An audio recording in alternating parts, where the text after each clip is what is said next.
Hi అండి. ఇది వచ్చేసి సెకండ్ ప్రాసెస్ స్టార్ట్ చేశాను. ఇది వచ్చేసి తెలంగాణ ఆవకాయ, మన అల్లం ఎల్లిగడ్డ కలిపి తయారు చేసిందండి. ఇది మన ఆవకాయ మీద కూడా టేస్ట్ బాగుంటుంది, ఎందుకంటే మనం అల్లం ఎల్లిగడ్డ వేస్తాం కదా, దానివల్ల టేస్ట్ వస్తుంది. ఇది అల్లం ఎల్లిగడ్డ కూడా నేను ఆయిల్లో వేపానండి. ఒక 1 kg ఆయిల్ వేసి కొంతసేపు వేపాను. కొంచెం ఎందుకో ఆ స్మెల్ పోతుంది, టేస్ట్ బాగుంటుందని వేపుతానండి.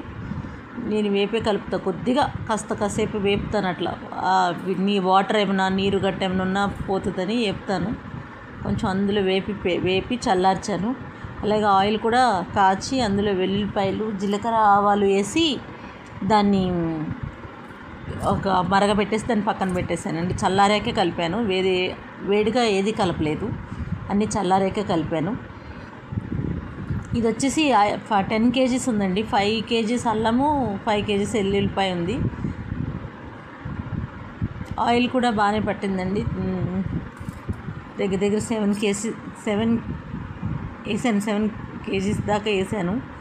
ఆయిల్ కూడా బాగుంటుంది, ఎక్కువ ఉంటేనే బాగుంటుందండి ఆయిల్, అందుకే బాగానే కలిపాను ఆయిల్ కూడా.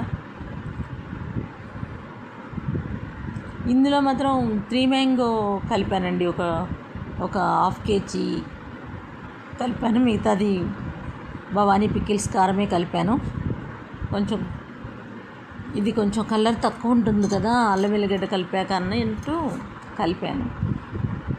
ఎందుకు కలపాలనిపించింది, ఎప్పుడు వాడతాను కదా, ఈసారి అన్ని పచ్చళ్ళు భవానీ పికిల్స్వే వాడుతున్నాను.